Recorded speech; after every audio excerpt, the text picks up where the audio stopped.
right, guys, next one we're going to be looking at the hip escape. Okay. All right. From side control, Nick's going to hit the hip escape. And boom, and he goes into guard. All right, let's talk about that. First, let's look at it as a drill and a warm-up, okay? Nice. Nice. Okay, this is actually an interesting move. Let's just talk about this for a minute.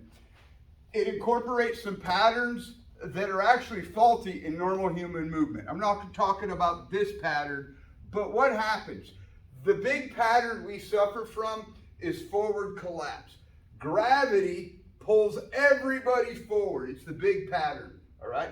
The other pattern that reinforces forward collapse is people who sit at a desk all day. It shortens the hip flexors, okay?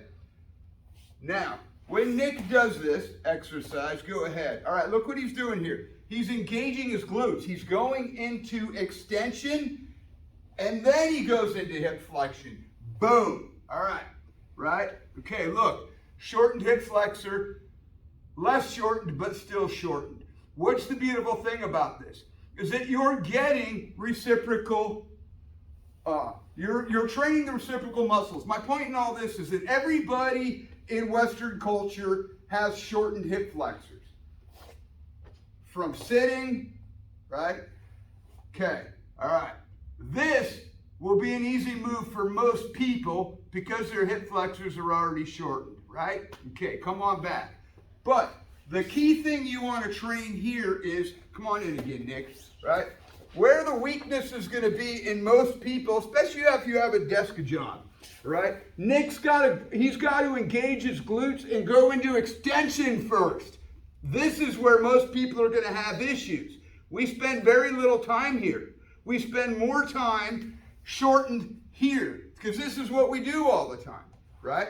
Okay, shortened hip flexors are chronic, okay? So we're back here, I'm in side control, and look at that. Man, he's using his glutes, he's going into extension, and now he's gonna use that to build space and go into hip flexion, and here he is, okay? And then we start our deal, right?